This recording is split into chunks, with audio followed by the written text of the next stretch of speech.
Di sini saya Novida Bruginting SPD, CGP Angkatan.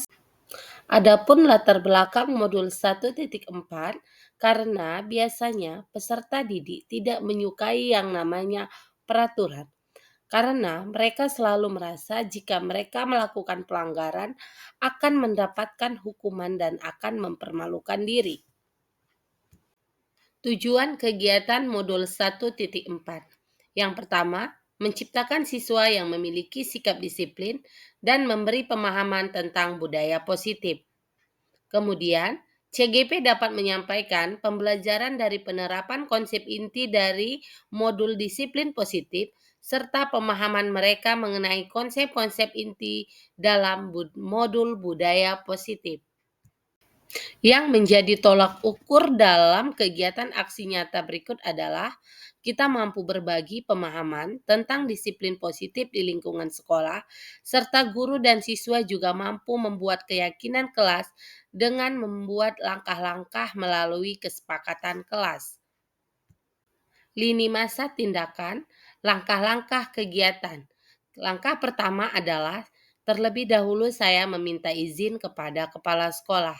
Langkah kedua, mengajak kepala sekolah untuk melakukan diseminasi budaya positif bersama rekan sejawat. Langkah berikutnya adalah mengatur jadwal kegiatan diseminasi dan langkah yang terakhir adalah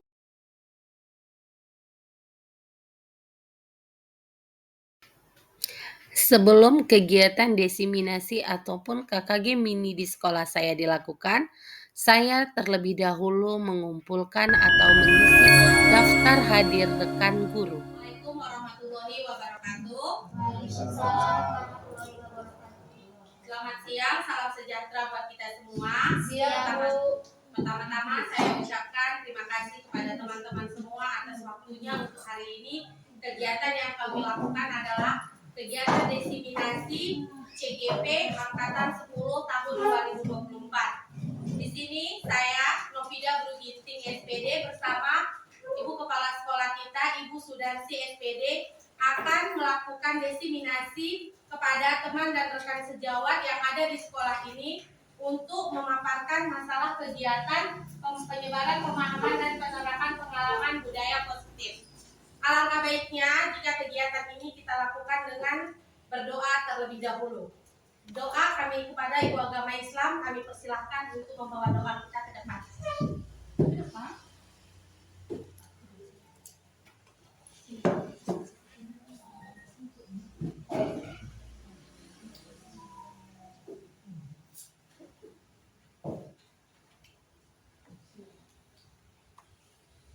Bismillahirrahmanirrahim. Mari kita berdoa menurut agama dan keyakinan masing-masing.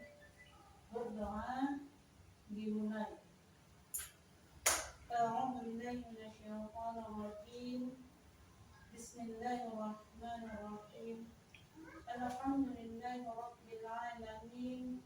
Wassalatu wassalamu ala asyrafil anbiya'i wal mursalin wa ala alihi wa sahbihi ajma'in.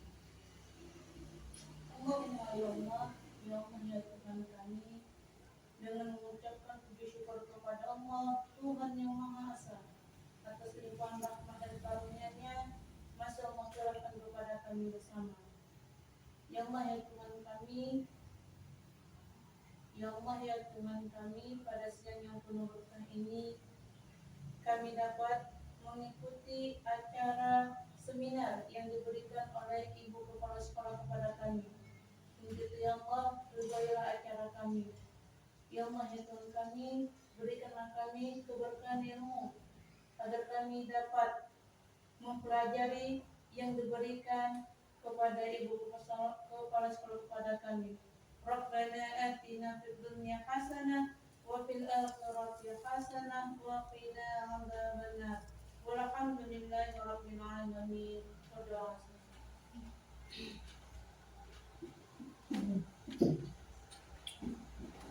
Oke, terima kasih kami ucapkan kepada Ibu Guru Agama. Di sini kegiatan yang kedua kita lakukan adalah seperti biasanya sebelum kita melakukan kegiatan rapat dan KKG kita akan menyanyikan lagu Indonesia Raya dan menyanyikan lagu Mas Deli Serdang. Maka kepada teman kami Ibu Rika, kami persilakan untuk memimpin lagu.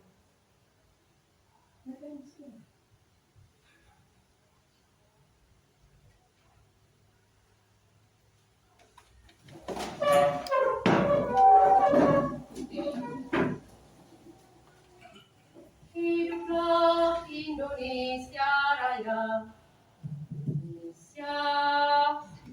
1, 2, 3, ya.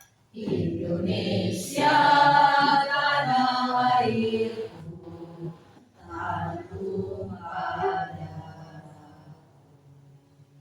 Di sanalah aku berdiri, jadi pandu ibuku. Indonesia kebangsaan, bangsa dan tanah airku. Marilah kita berseru, Indonesia bersatu. Hiduplah tanahku, hiduplah negeriku, bangsaku, rakyatku semuanya. Bangunlah jiwanya, bangunlah badannya untuk Indonesia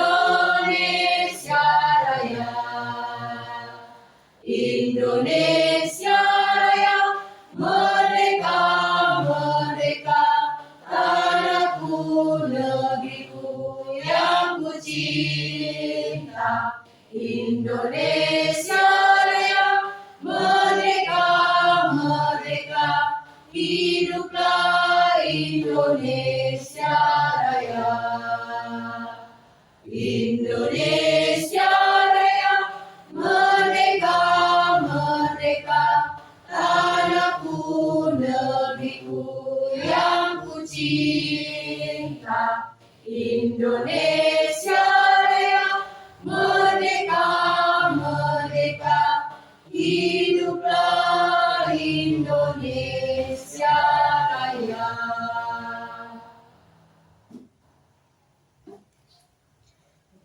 Bersatu kita raih cita-cita.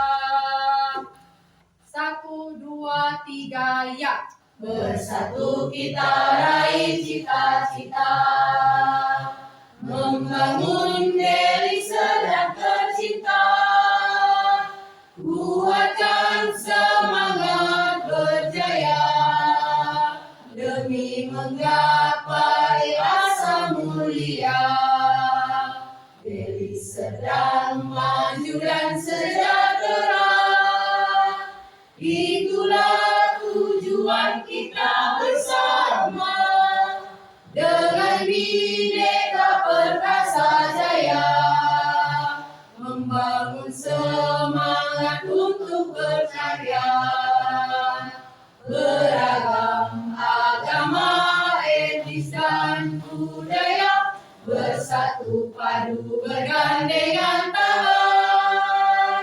Masyarakat religius dan bertakwa, dukung Kepada Ibu Rika yang telah memimpin lagu. Kegiatan kita yang ketiga yaitu alangkah baiknya kegiatan ini akan dibuka terlebih dahulu oleh kepala sekolah kita. Untuk Ibu Kepala Sekolah, waktu dan tempat kami persilakan.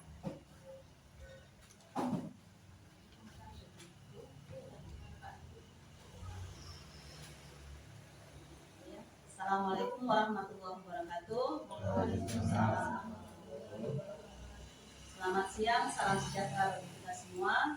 Pertama-tama mari kita panjatkan puji syukur kita kepada Allah Subhanahu wa taala, Tuhan yang Maha Esa, karena kita masih lagi dapat berkumpul di ruangan ini untuk kita melaksanakan bersama-sama mengikuti acara seminar mini yang akan kami laksanakan. Bapak Ibu guru yang saya hormati, di sini CGP Angkatan 10 akan mencoba memberikan praktik baik dalam hal diseminasi mengenai budaya positif.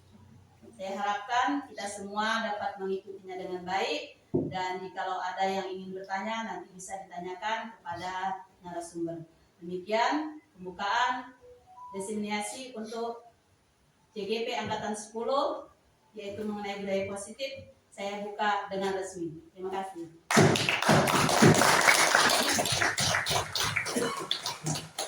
Aksi nyata modul 1.4 yaitu menyebarkan pemahaman dan penerapan pengalaman budaya positif. Di sini kami ada 2 narasumber, yaitu saya sendiri bersama Ibu Kepala Sekolah, Ibu Sudarti SPD. Maka untuk sesi pertama saya serahkan kepada Ibu Kepala Sekolah, Ibu Sudarti SPD. Silakan.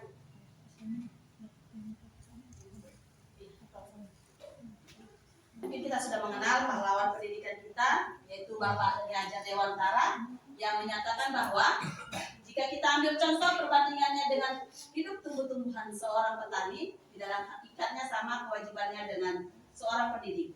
Ya, di sini Ki Hajar Dewantara mencoba menyamakan kita dengan bagaimana seorang petani tersebut.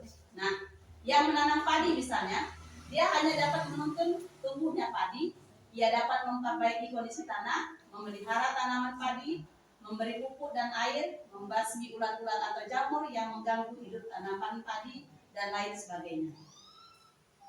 Selanjutnya juga Ki Hajar Dewantara mengatakan guru bertanggung jawab menghilangkan atau mencabut gangguan-gangguan yang menghalangi proses pengembangan potensi murid. Ya, jadi di sini kita mencoba menghilangkan segala yang negatif daripada anak-anak kita.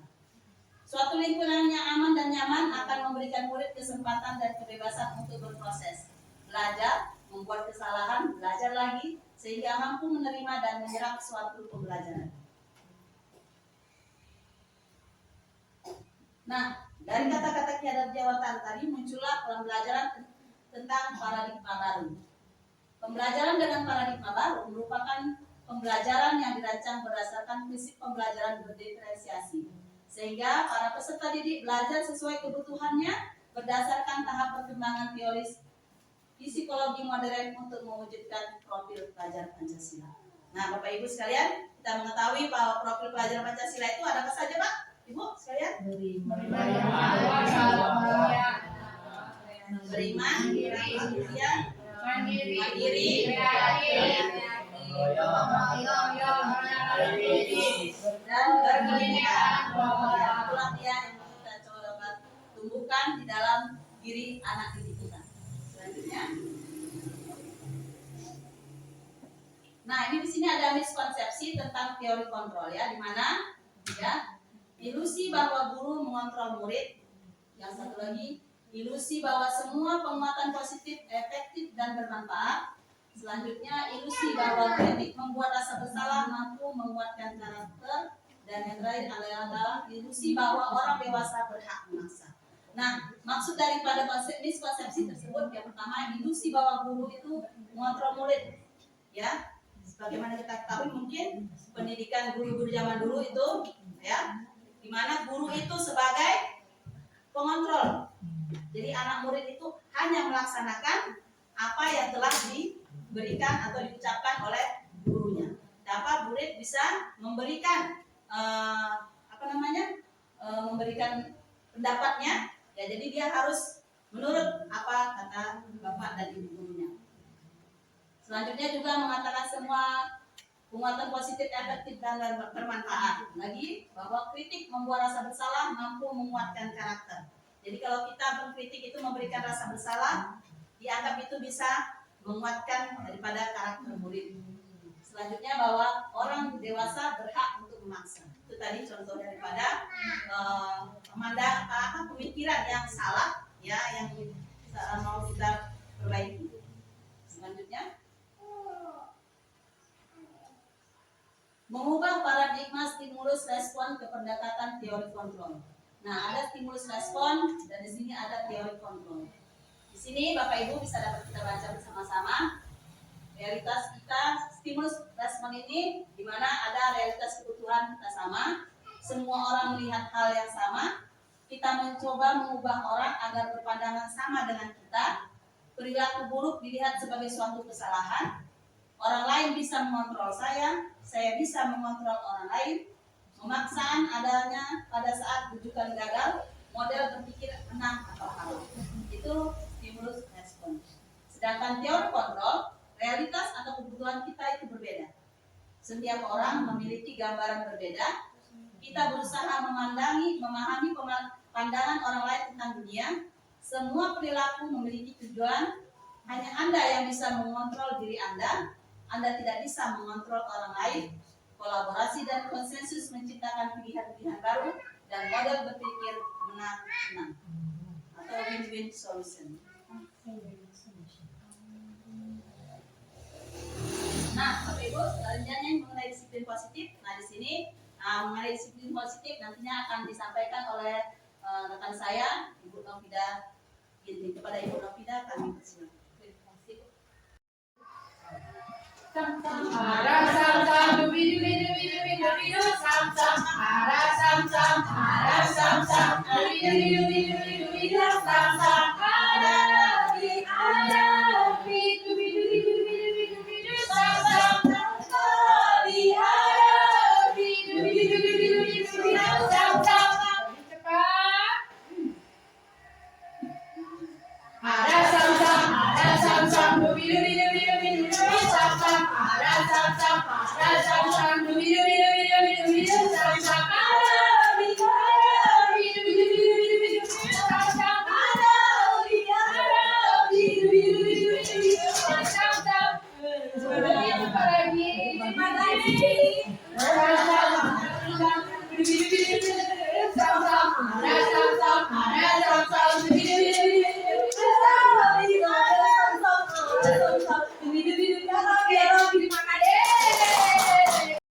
Masuk kita ke konsekuensi dan hukuman.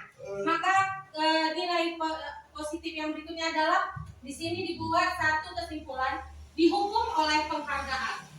Saat kita berulang kali menjanjikan hadiah kepada anak-anak agar berperilaku bertanggung jawab, atau kepada seorang murid agar mempelajari sesuatu yang baru, atau kepada seorang karyawan agar melakukan pekerjaan yang berkualitas, kita sedang berasumsi mereka tidak dapat melakukannya atau mereka tidak akan memilih untuk melakukannya. Menurut Al-Fiqh.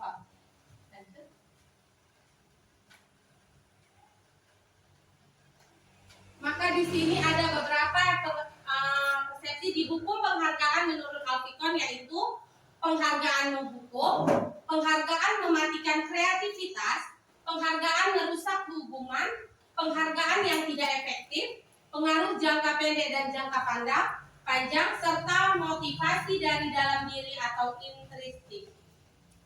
Lanjut. Hal yang berikutnya adalah restitusi. Restitusi membantu murid untuk menjadi orang yang menghargai nilai-nilai kebajikan yang mereka percayai. Ketika murid berbuat salah, guru akan menanggapi dengan cara yang memungkinkan murid untuk membuat evaluasi internal tentang apa yang dapat mereka lakukan untuk memperbaiki kesalahan mereka dan mempertahankan kembali harga dirinya.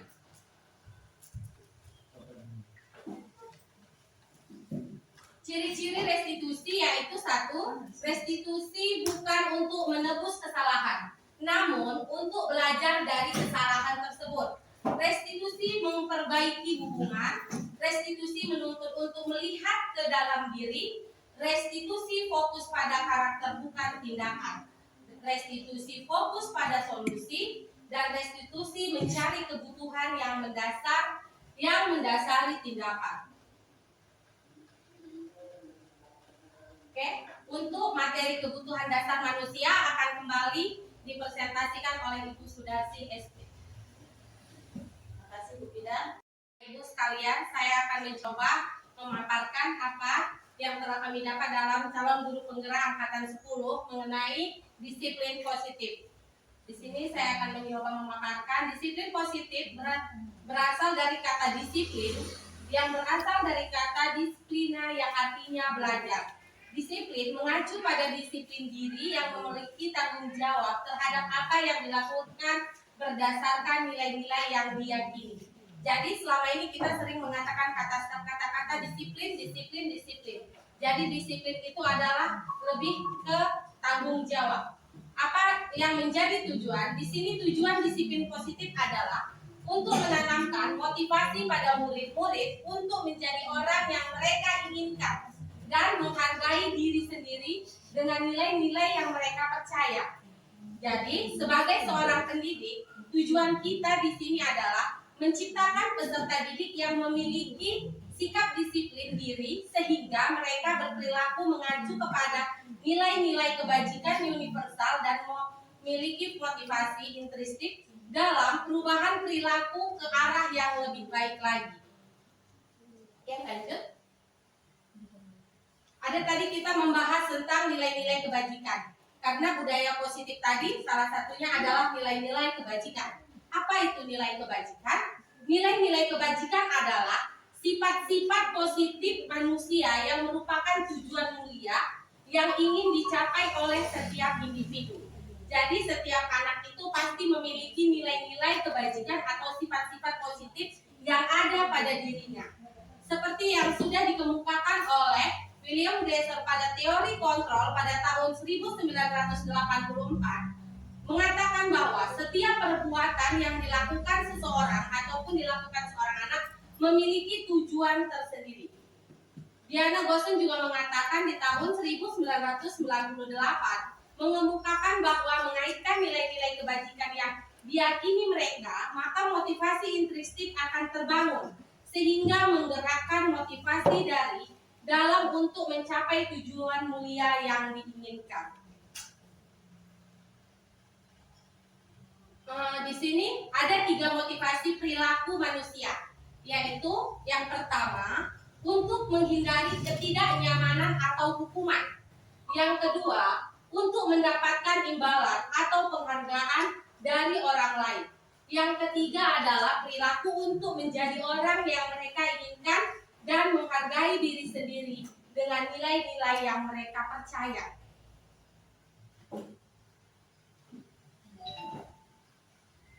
Dalam nilai-nilai kebijakan ada yang dikatakan hukuman atau hukuman lawan konsekuensi. Di sini ada hukuman dan ada konsekuensi. Kita bedakan di sini, hukuman adalah tidak terencana. Tiba-tiba murid tidak tahu apa yang akan terjadi, tidak dilibatkan bersifat satu arah, berupa hukuman fisik atau psikis.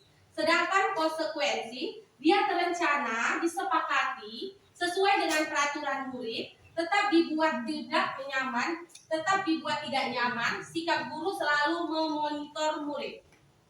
Lanjut. Di sini ada satu situasi yang bisa kita contohkan. Ada anak yang melanggar batas waktu penggunaan HP yang sudah disepakati. Jadi ada dia konsekuensinya, ada dia hukumannya. Pada konsekuensinya, jika dia berhubungan dengan kesehatan, maka waktu penggunaan HP berikutnya akan dikurangi, memberikan pengalaman untuk belajarnya, membuat anak alarm untuk mengingatkan dirinya. Sedangkan konsekuensi tetap menghargai anak itu, kita buat tidak membentak dan mengancamnya. Dan untuk yang masuk akal itu, saat menggunakan HP tidak sendirian di kamar. Sedangkan yang dalam bentuk hukuman, dia tidak berhubungan dengan kesalahan, tidak boleh makan cemilan atau makanan favorit. Yang kedua, tidak memberikan pengalaman belajar, contohnya menulis di kertas selama 100 kali, tidak akan melanggar lagi. Kemudian hukuman tidak menghargai anak itu seperti membentak, mengancam, menceritakan kesalahan anak kepada orang lain. Dan yang tidak masuk akal itu pada hukuman adalah HP ditempel di dinding atau meja makan agar tidak dibawa anak.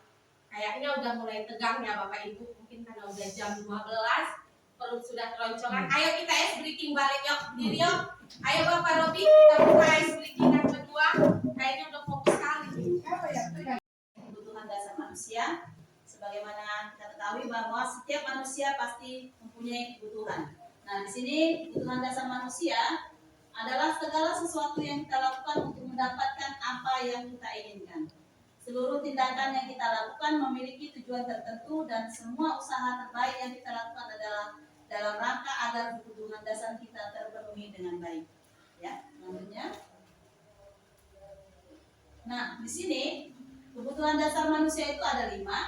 Ya, yang pertama yaitu kebutuhan untuk bertahan hidup. Ya, termasuk di sandang dan pangan ya tentunya. Dan yang kedua, cinta dan kasih sayang. Manusia butuh kebebasan, manusia butuh kesenangan, dan yang kelima, manusia juga butuh kekuasaan. Atau di survival, power, freedom, fun, and belonging. Nah, belajar dari kasus. Di sini ada kasus di mana Ibu Sari, guru wali kelas 7 di SMP Karya Bangsa, sedang bingung menghadapi ulah salah satu murid di kelasnya, yaitu Bagas. Beberapa anak di kelas 7 telah datang padanya dan mengeluhkan Bagas yang seringkali minta jajan mereka dengan paksa. Jika Anda menghadapi situasi seperti Ibu Sari, apa yang Anda lakukan? Menurut Anda, kira-kira apa alasan Bagas melakukan hal itu? Nah, di sini coba saya tanya kepada Bapak Ibu sekalian. Jika terjadi kasus seperti ini, ayo coba sebagai guru, Bu Rase, Ibu Sari, ibaratkan Ibu Rase, Ibu Sari, apa yang Ibu lakukan terhadap Bagas? Ya, menanyakan secara pribadi mengapa dia melakukan hal seperti itu. Oke, kalau Pendekatan. Oke, nah menurut Ibu Rase, kira-kira ada nggak alasan Bagas untuk melakukan hal tersebut? Pasti ada. Mungkin dari rumah tidak dikasih jajan, ataupun misalnya dia pergi sekolah itu mungkin karena keadaan ekonomi orang tua tidak sanggup memberikan uang jajan. Oke, terima kasih kepada Ibu Rase atas tanggapannya. Selanjutnya, nah betul, kita perhatikan ada salah satu jawaban dari Ibu Rase. Tepuk tangan Ibu Rase dulu. Nah, ini mungkin jawabannya karena ia lapar dan orang tuanya tidak memberikannya jajan. Betul sekali tadi, dia kan bertahan hidup atau survival. Yang kedua, dia merasa hebat karena temannya jadi takut dengan dia dan menuruti keinginannya. Ada penguasaan di situ. Nah, yang ketiga, karena dia merasa tidak puas dengan jajan yang dibelinya karena uang jajannya terbatas. Oleh karena itu dia ingin mencoba jajanan temannya yang beraneka ragam. Dia ingin kebebasan. Dia ingin semua yang di kantin itu dia mau, dia rasakan. Selanjutnya, karena dia merasa senang temannya jadi memperhatikan dia, ketika temannya melaporkan tindakannya itu kepada gurunya dan gurunya memberitahu orang tuanya, sehingga orang tuanya jadi memperhatikan dia. Jadi dia seperti ingin diperhatikan. Selanjutnya, yaitu ia melakukannya karena iseng saja dan dia menikmati ekspresi wajah teman-temannya yang kesal karena diambil jajanannya, dan menurut dia ekspresi teman-temannya yang lucu itu suatu menyenangkan. Ya, kalau tengok tangannya ketakutan, dia jadi senang rasanya. Ya. Selanjutnya, semua orang senantiasa berusaha untuk memenuhi kebutuhannya dengan berbagai cara. Bila mereka tidak bisa mendapatkan kebutuhannya dengan cara yang positif, mereka bisa melanggar peraturan atau melakukan hal-hal yang tidak sesuai dengan nilai-nilai kebajikan. Glaser menyatakan bahwa kapasitas untuk merubah ada di dalam diri kita. Jika kita dapat mengidentifikasi kebutuhan apa yang mendorong perilaku kita, maka perubahan perilaku positif dapat dimulai dengan mencari solusi untuk memenuhi kebutuhan tertentu dengan cara yang positif. Jadi Bapak Ibu, perubahan itu yang pertama harus dilakukan oleh diri kita sendiri. Ya, bila guru dapat membangun interaksi yang memberdayakan dan memerdekakan murid, maka murid akan meletakkan dirinya sendiri sebagai individu yang positif dalam dunia berkualitas karena mereka menghargai nilai-nilai kebajikan. Maksudnya di sini kita tidak langsung kasus si Bagas tadi misalnya, kita tidak langsung mengikuti si Bagas, tapi kita mengetahui ataupun meminta informasi apa yang menyebabkan Bagas berperilaku demikian. Itu maksudnya. Selanjutnya, nah di sini guru mempunyai sikap atau pilihan guru, yaitu sebagai pertama, guru itu bisa sebagai penghukum, yang kedua pembuat rasa bersalah, yang ketiga guru itu bisa sebagai teman, yang keempat pemantau, dan yang kelima adalah sebagai manajer.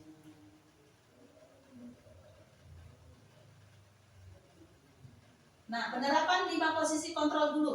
Yang tadi ya, 5 posisi kontrol dulu tadi ada menghukum tadi ya. Yang selanjutnya ada 5 tadi.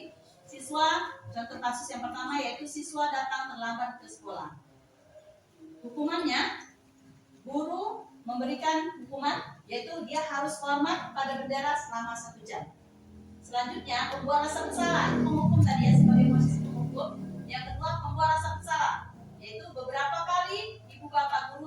memberitahu kamu selalu saja mengecewakan ibu bapak guru. Ya, misalnya kamu sudah berapa kali kamu terlambat lobby, kamu selalu mengecewakan saya. Itu adalah membuat rasa bersalah. Selanjutnya, kasus selanjutnya, siswa ditelantarkan di sekolah jadi sebagai manajer. Nah, di sini sebagai manajer saya akan menanyakan, apakah kamu tahu kesalahan kamu, Robi? Kira-kira bagaimana kamu memperbaiki kesalahan? Iya.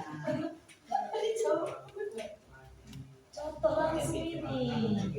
Oke, itu salah satu contoh sebagai saya sebagai seorang manajer. Selanjutnya, Saya kan yang lebih di depannya. selanjutnya. Nah, di sini kita akan melihat Bapak Ibu Guru video tentang posisi kontrol kita sebagai seorang guru. Sama-sama Oh, yang kedua, salah. Yang ketiga, manajer. Yang keempat, yang kelima, teman. Ya, jadi kita tidak tadi sudah mempraktekkan 3, yaitu sebagai penghukum, pemberi rasa bersalah, dan juga sebagai seorang manajer. Nah, selanjutnya kita akan mencoba melihat tontonan video ini. Sama tentang Salam bahagia Ibu dan Bapak Guru hebat. Dalam penerapan disiplin positif restitusi, salah satu program yang dikembangkan adalah 5 posisi kontrol. 5 posisi kontrol dalam restitusi adalah proses perjalanan seorang pendidik agar dapat mengenali dirinya. Pada video kali ini, kita akan membahas tentang 5 posisi kontrol yang dikembangkan oleh Diane Gosser dan contoh penerapannya.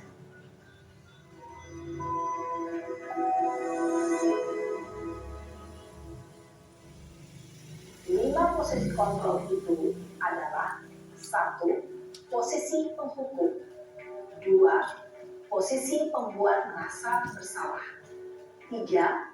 Posisi teman, 4. Posisi pemantau atau monitor, dan 5. Posisi manajer. Untuk lebih memahami 5 posisi tersebut, mari kita saksikan kasus Naren yang terlambat hadir 20 menit di sekolah dan melihat bagaimana kelima posisi kontrol dalam menghadapi masalah tersebut.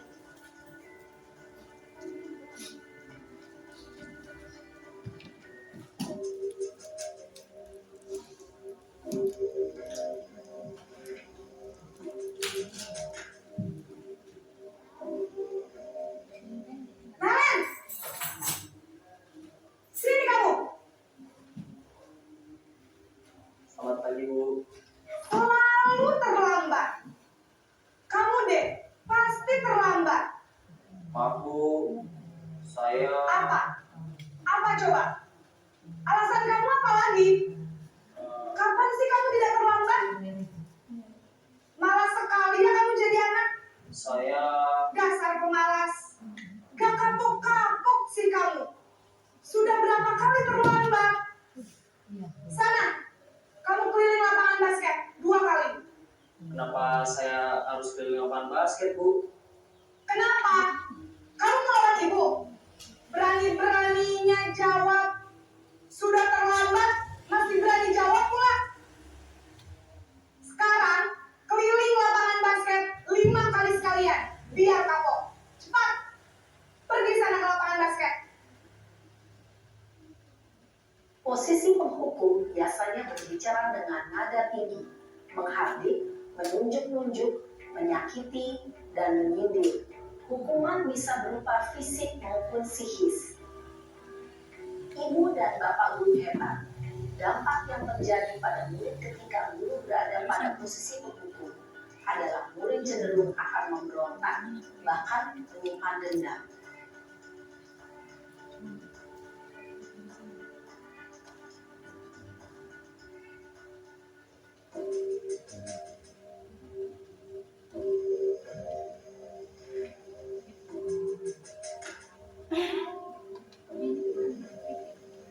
Naren,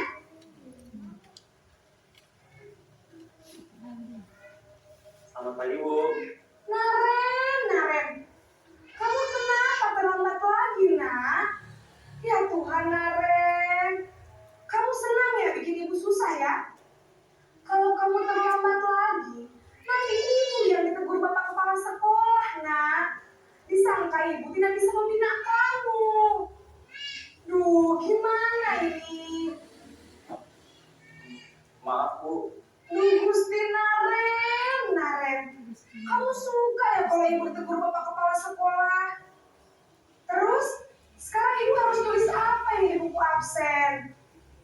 Ini kamu sudah sering terlambat loh. Ibu harus apa coba? Maaf Bu, maaf sekali. Ya sudah, lain kali jangan bikin ibu susah lagi ya nak ya. Ibu tidak akan kuat lagi kalau kamu begini terus.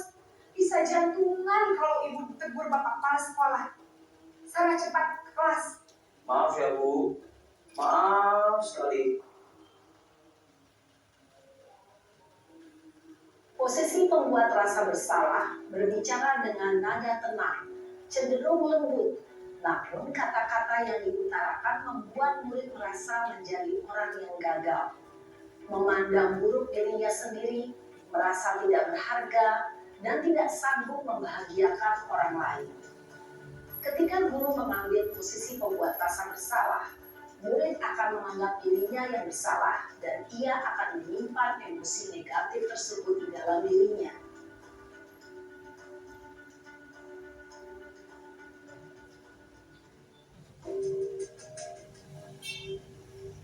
Capek kali ya. Terima kasih. Naren,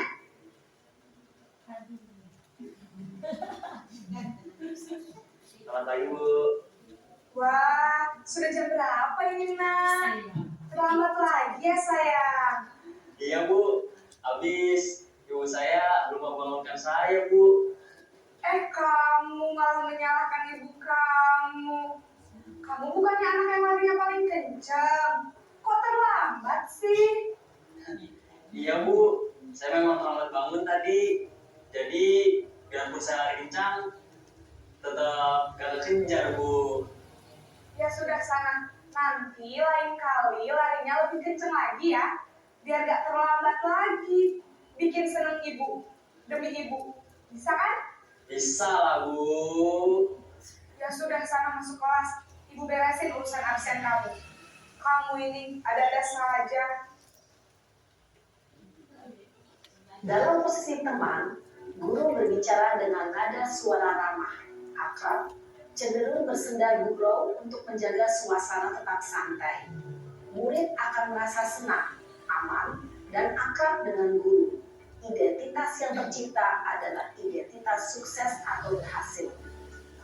Namun, perlu diingat, karena ini masih dorongan eksternal, maka ada faktor 5 posisi kontrol kita sebagai seorang guru. Nah, di mana tadi yang pertama posisi kontrol itu sebagai penghukum, yang kedua sebagai pembuat rasa bersalah, yang ketiga sebagai teman, yang keempat sebagai pemantau, dan yang kelima adalah sebagai posisi manajer. Nah, di antara kelima-lima tadi yang menurut beliau yang terbaik yaitu adalah manajer. Namun tanpa kita sadari, kita sebagai guru pasti akan melaksanakan kelima-limanya ini. Kadang kita yang bisa sebagai penghukum, kadang kita bisa sebagai teman, kadang juga bisa sebagai pemantau, memberi rasa bersalah, dan juga sebagai seorang manajer. Namun yang kita harapkan dari kelima posisi kontrol tersebut, kita mudah-mudahan dapat lebih sering menggunakan posisi yang kelima yaitu sebagai seorang manajer. Ya, demikian tadi tentang posisi kontrol guru. Selanjutnya di sini akan kita lanjutkan oleh Ibu Nafida. Kepada Ibu Nafida kami di sini. Oke, terima kasih. Kita sudah mendengarkan atau melihat video yang mempraktekkan seorang guru dari 5 sikap posisi kontrol, yaitu sebagai penghukum, sebagai pembuat rasa bersalah, sebagai teman, sebagai pemantau, dan sebagai manajerial. Kalau kita tanya kembali kepada diri kita, mungkin 5-limanya sudah kita lakukan, tapi dengan sudah memberikan sedikit kita telah mempelajari materi ini, mudah-mudahan dengan beriringnya waktu kita bisa mencapai seperti yang diharapkan Ibu Kepala Sekolah tadi, yaitu guru sebagai manajerial. Walaupun kalau ditanya dengan hati sendiri dan kita jawab sendiri, apa yang sering kita lakukan dan posisi kontrol mana yang sering kita lakukan. Maka di sini ada penjelasan tentang penghukum. Guru berbuat menghardik, menunjuk-nunjuk, menyakiti dan menyindir peserta didik. Guru berkata, kalau kamu tidak melakukannya, saya akan seolah-olah ada ancaman. Hasilnya, maka peserta didik akan memberontak, menjadi seorang pendendam, menyalahkan orang lain. Lanjut. Maka murid berkata, saya tidak peduli. Dampak pada muridnya apa? Mengulangi kesalahan itu berulang kali. Perilakunya menjadi lebih agresif. Dan kaitannya dengan dunia berkualitas, murid akan meletakkan gurunya di luar dunia berkualitas. Lanjut. Sedangkan pada posisi kontrol kita pembuat rasa bersalah, di sini guru lebih berceramah, menunjukkan kekecewaan yang mendalam. Guru selalu berkata, kamu sudah mengecewakan Bapak Ibu. Maka hasilnya adalah menyembunyikan, menyangkal, dan berbohong. Dan kepada murid, maka sini murid akan berkata, maafkan saya. Dampaknya apa? Dampak pada siswa yaitu dia akan menjadi rendah diri, merasa gagal, dan tidak berharga. Sehingga kaitannya dengan dunia berkualitas yaitu murid meletakkan guru di dalam dunia berkualitas. Kalau kita menjadi posisi kontrol sebagai teman, maka seorang guru akan membuat alasan-alasan untuk muridnya. Lalu guru berkata, lakukan demi Bapak Ibu ya. Ya sudah, nanti Bapak Ibu bantu bereskan. Itulah kata-kata yang keluar sering dari guru. Dan hasilnya anak-anak akan ketergantungan. Maka yang dilakukan oleh murid di sini, murid akan berkata, saya berpikir Bapak Ibu itu adalah teman saya. Dampak pada murid apa? Tergantung, tidak mandiri, dan tidak bisa memutuskan keputusan terbaik untuknya. Sedangkan kaitannya dengan dunia berkualitas yaitu murid meletakkan guru sebagai orang penting dalam dunia berkualitas. Sedikit lagi. Pemantau di sini, guru sebagai pemantau, guru berbuat menghitung dan mengukur perbuatan yang dilakukan oleh siswa tadi, dan guru-guru akan berkata apa peraturannya, apa konsekuensinya, apa yang telah kamu lakukan, apa yang terjadi sekarang, maka hasilnya akan menyesuaikan diri sesuai bila diawasi seorang guru. Murid tersebut maka akan berkata, jika sudah melakukan hal tersebut, saya akan mendapatkan apa? Seolah-olah seperti imbalan. Dampak pada murid menitik beratkan pada dampak pada dirinya sendiri, mendapatkan hadiah atau mendapatkan hukuman. Sedangkan kaitannya dengan dunia berkualitas yaitu murid meletakkan guru pada peraturan di dunia berkualitas. Dan yang terakhir yaitu posisi kontrol sebagai manajer, maka di sini guru berbuat mengajukan pertanyaan-pertanyaan, lalu guru berkata apa yang kita yakini, apa yang kamu yakini tentang hal tersebut. Kalau kamu meyakininya, maukah kamu memperbaikinya? Kalau kamu memperbaikinya, jadi kira-kira hal tersebut akan menggambarkan apa tentang dirimu? Maka hasilnya adalah menguatkan watak peserta didik dan karakter peserta didik. Maka dampaknya ke murid akan berkata, saya akan memperbaiki masalah ini dengan cara yang telah ditentukan. Dampak pada murid juga mengevaluasi dirinya, bagaimana menjadi diri yang lebih baik, dan kaitannya dengan dunia berkualitas adalah murid akan meletakkan dirinya sebagai individu yang positif dalam dunia berkualitas.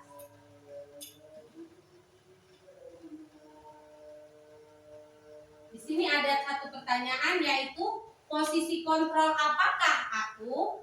Ada saya kecewa dengan kamu, kamu tidak pernah benar melakukannya. Apa rencanamu untuk menyelesaikan masalah ini? Ayolah, lakukan demi Bapak Ibu ya.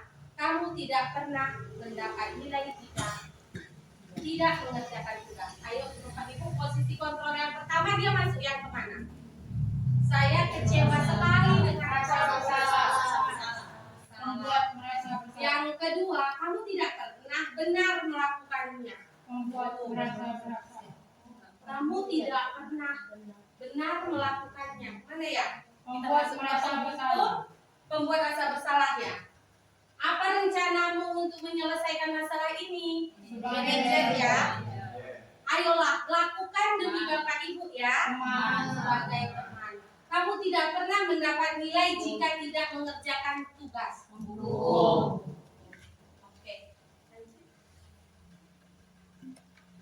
akan dilanjutkan kepada Ibu Sudarsi mengenai keyakinan kelas. Ada sejam lagi ya Pak. Mengapa keyakinan kelas? Mengapa bukan peraturan kelas? Ya, itu ada perbedaan antara keyakinan kelas dengan peraturan kelas. Lanjut. Seseorang akan lebih tergerak dan bersemangat untuk menjalankan keyakinannya daripada hanya sekedar mengikuti serangkaian peraturan tertulis tanpa makna.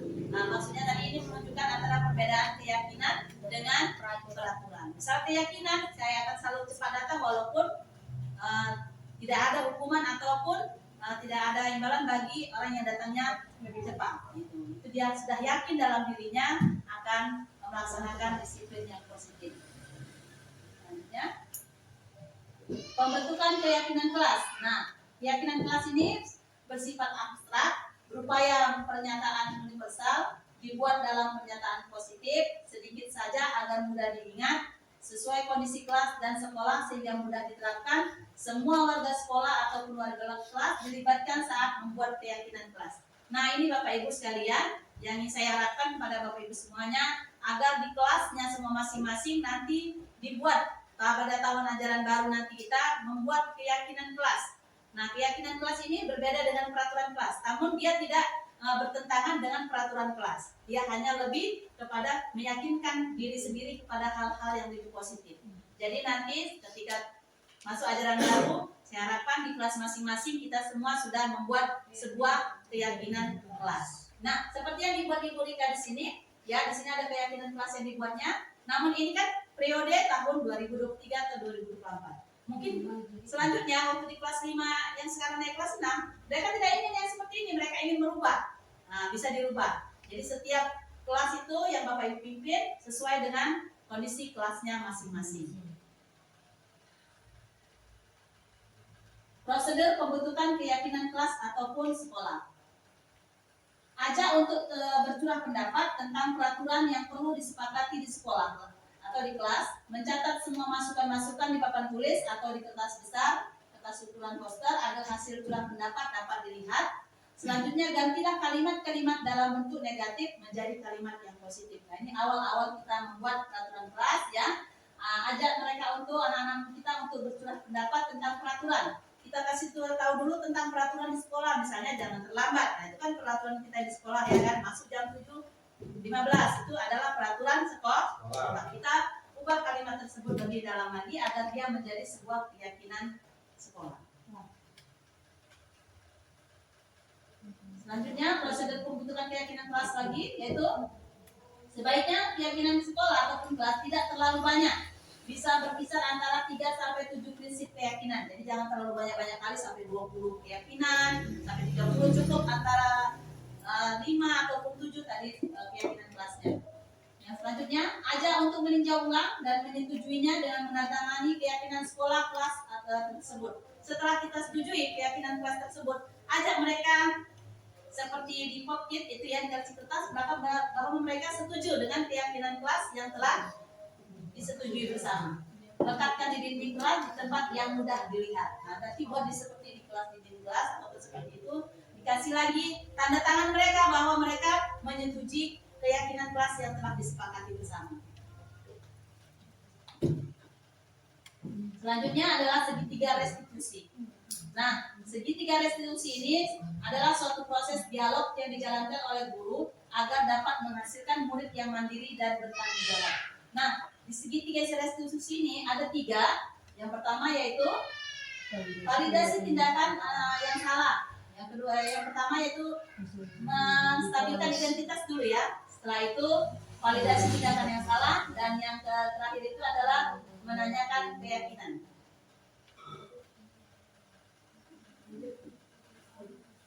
Nah, menstabilkan identitas ini ya, maksudnya yang pertama itu seperti kasus dari posisi kontrol guru juga. Depan ini cara prosesnya, bagaimana kita menanyakannya ya, berkaitan dengan posisi kontrol seorang guru tadi. Yang pertama yaitu menstabilkan identitas. Kita semua akan melakukan hal yang terbaik yang bisa kita lakukan. Bisa kata-kata itu ya, berbuat salah itu tidak apa-apa. Itu daripada menstabilkan identitas. Setelah itu tidak ada manusia yang sempurna.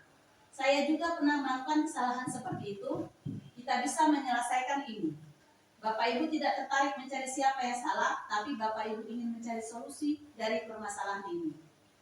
Selanjutnya kamu berhak merasa begitu. Yang selanjutnya adalah apakah kamu sedang menjadi teman yang baik buat dirimu sendiri. Itu adalah kalimat untuk menstabilkan identitas tadi. Yang kita lakukan ya di menstabilkan identitas tadi itu sudah tadi, lanjut lagi. Yang selanjutnya adalah menanyakan keyakinan. Kita semua memiliki motivasi internal. Apa yang kita percaya sebagai kelas atau keluarga? Apa nilai-nilai umum yang kita telah sepakati? Apa bayangan kita tentang kelas yang ideal? Kamu mau jadi orang yang seperti apa?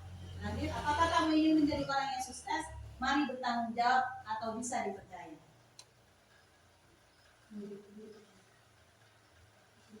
Kami sampaikan tadi yaitu disiplin positif. Maka di sini ada mari kita berefleksi sejenak, yaitu apa sih setelah mempelajari pembelajaran hari ini, maka akhirnya saya mampu. Ayo Bapak Ibu, siapa yang mau kasih pendapatnya? Setelah materi ini tadi kami sampaikan kepada Bapak Ibu, apa yang bisa jadi refleksi Bapak Ibu setelah pembelajaran hari ini? Saya akhirnya mampu untuk rencana dulu lah, karena belum dilakukan ya. Nggak mungkin kita mampu tapi belum dilakukan. Tapi rencananya apa sih yang bisa jadi rencana Bapak Ibu? Bisa kasih ide sama kami, sehingga kita bisa bertukar pikiran di sini. Kemudian yang kedua, perasaan saya setelah melakukan pembelajaran hari ini adalah, yang ketiga, setelah pembelajaran hari ini saya akhirnya memahami bahwa setelah melakukan pembelajaran hari ini, target saya berikutnya adalah, di sini mungkin kalau para ibu-ibu GP dan bapak GP sudah pada tahu ya. Untuk teman-teman yang lain, untuk pertanyaan yang pertama, siapa yang mau kasih pendapat ataupun komentarnya ataupun masukan dari Bapak Ibu di sini? Pak Men dulu, Pak. Digabung aja itu. Boleh nggak, Bu? Boleh, Pak Men. Ayo Pak Min. Setelah kami tadi menyampaikan kepada Bapak Ibu materi-materi yang kami sampaikan, maka apa yang akhirnya Bapak mampu lakukan setelah mendengar materi yang kami berikan ini? Rasa Bapak bagaimana? Perasaan Bapak bagaimana gitu? Apakah yang kami sampaikan ini bisa Bapak terima? Atau yang kami sampaikan ini Bapak merasa bagaimana? Kurang lama lagi untuk pensiun gitu, untuk menerapkannya? Ayo. Oke. Bisa dimengerti. Terima kasih Pak. Apalagi Pak? Untuk refleksi yang kedua yaitu perasaan saya setelah melakukan pembelajaran hari ini adalah, ayo Bu Kristiani, kami minta pendapatnya. Oke, boleh. Setelah pembelajaran hari ini saya akhirnya mampu. Ayo kepada Ibu Kristiani, kami silakan untuk berdiri. Berdiri ya Bu. Berdiri. Oke. Setelah pembelajaran hari ini, saya akhirnya mampu bagaimana cara membuat kesepakatan kelas. Oke. Pertanyaan pertama tadi sudah dijawab buat teman kita. Untuk pertanyaan yang kedua, perasaan saya setelah melakukan pembelajaran hari ini adalah, ayo Bapak Ibu yang mana yang mau jawab? Ibu Dita Noka? Silakan. Iya, nggak apa-apa Bu. Untuk mesti dulu teman-teman yang lain, biar mereka juga lebih ini berpendapat. Perasaan saya setelah melakukan pembelajaran hari ini adalah bahagia, Bu. Bahagia, terima kasih Bu. Ya, karena disiplin positif ini sangat penting kita terapkan di kelas kita, terutama posisi kontrol sebagai manajer. Oke, terima kasih kepada Ibu Dita yang sudah memotivasi kita bahwa mengatakan bahwa disiplin positif ini sangat penting bagi kita, yaitu terlebih-lebih kita harus lebih melatih diri kita untuk bisa menjadi seorang manajer. Pertanyaan yang ketiga, setelah melakukan pembelajaran hari ini, target saya berikutnya adalah, ayo Bapak Stefanus, kayaknya dari tadi sudah mulai gimana gitu ya untuk memberikan inspirasinya. Terima kasih. Setelah mempelajari kegiatan hari ini, target yang akan saya lakukan adalah melakukan perubahan dari sebelum yang belum terpaparkan tadi, setelah dapat ilmu, kemudian di tahun ajaran baru akan terlaksanakan ataupun dapat dilaksanakan di dalam kegiatan pembelajaran. Oke, terima kasih. Mudah-mudahan targetnya tercapai ya Pak. Pertanyaan yang terakhir kayaknya kita minta dari mana ini? Dari sebelah sini ya, ibu-ibu ini. Setelah pembelajaran hari ini, saya akhirnya memahami bahwa, ayo ibu-ibu, silakan dekat. Saya memahami bahwa saya Semangat, ayo Ibu Isya. Kami pengen dengar suara Ibu Isya. Ayo berdiri yuk. Terima kasih. Iya. Saya setelah melakukan pembelajaran hari ini adalah saya sangat bahagia karena pemaparan hari ini cukup sangat baik dan bisa diterapkan untuk tahun ajaran baru ini dan menambah wawasan dan memberikan inspirasi baru untuk diterapkan untuk tahun ajaran baru. Terima kasih. Oke, terima kasih banyak teman-teman. Di sini kami akan membuka sesi. Oke Bu, siap. Silakan. Terima kasih. Karena ini refleksi, boleh saya buat sebagai refleksi akhir bagi saya secara pribadi. Terima kasih saya ucapkan kepada Ibu Sudarsi SPD dan Ibu Notida SPD yang sudah sangat lugas memaparkan lebih yang sudah saya dapat sebelumnya. Yang mana yang pertama yang saya pahami, kita sebagai seorang guru, terlebih kita guru kelas itu wajib membuat sebuah keyakinan kelas di dalam kelas kita. Untuk apa? Untuk dapat mengontrol siswa kita dari keyakinan yang sudah kita sepakati bersama. Itu satu yang saya dapat dari hari ini. Yang kedua, tentang posisi kontrol sebagai guru. Sebagai seorang guru yang saya lakukan selama ini, saya sering sekali membuat siswa itu merasa bersalah, menyudutkan siswa, menghukum siswa. Bahkan saya sering meneriaki siswa dengan suara tak lima. Diam kamu! Itu pernah saya lakukan. Nah, ternyata dari penjelasan yang Ibu lakukan ini, hal yang saya lakukan itu salah. Salah sebagai seorang guru di era baru ini. Itu mungkin benar di masa lalu, tapi di era baru ini baik. Itu sebagai cerminan bagi saya, bahkan mungkin tamparan bagi saya, supaya saya mendidik siswa itu melihat kebutuhan dia. Mengapa dia melakukan itu? Berdasarkan tadi yang dijelaskan oleh Ibu Sudarsi dan Ibu Notida. Kita lihat apa kebutuhan yang kurang dari dia, sehingga dia melakukan hal yang seperti itu di sekolah. Nah, jadi saya merasa tersadar dan tertampar, dan penjelasan Ibu berduanya hari ini. Namun semuanya terakhir lagi saya berikan pada Bapak Ibu semua. Walaupun kita sudah membuat keyakinan kelas, namun yang penting bagi kita semua yaitu bagaimana kita sebagai guru, ya, sebagai guru, kitalah yang menjadi contoh untuk keyakinan kelas itu dilaksanakan. Ya, jadi jangan kita buat saja keyakinan kelas, tapi kita tidak menjadi contoh. Ya, kita tidak memberikan contoh kepada anak kita untuk menjalankan keyakinan kelas yang ada. Budayakan 5S, tapi kadang kita suka makan, kita tinggal makanan kita taruh saja di kelas, anak-anak yang mengutip makanan kita, bekas makanan kita buang ke tempat sampah. Jadi bagaimana kita sendiri, terutama sebagai guru, seorang guru itu digugu dan ditiru, sama-sama kita melaksanakan keyakinan kelas itu, tapi kita yang terlebih dahulu menjadi contoh bagi mereka. Ya. Jadi Bapak Ibu terima kasih atas atensinya pada hari ini. Kami juga bukan manusia yang sempurna, sama-sama kita belajar. Jikalau kami ada kesalahan, kepada Bapak Ibu guru saya mohon maaf, dan kepada Allah saya mohon ampun. Demikianlah tadi acara seminar ini mengenai budaya positif yang kami sampaikan sebagai seorang TPP yang angkatan 10. Lebih dan kurang saya mohon maaf. Bila ini saya ucapkan terima kasih atas perhatian Bapak Ibu semuanya dan kerjasamanya. Saya akhiri dengan billahi taufiq wal hidayah. Assalamualaikum warahmatullahi wabarakatuh. Selamat siang, salam sejahtera bagi kita semua. Bapak Ibu,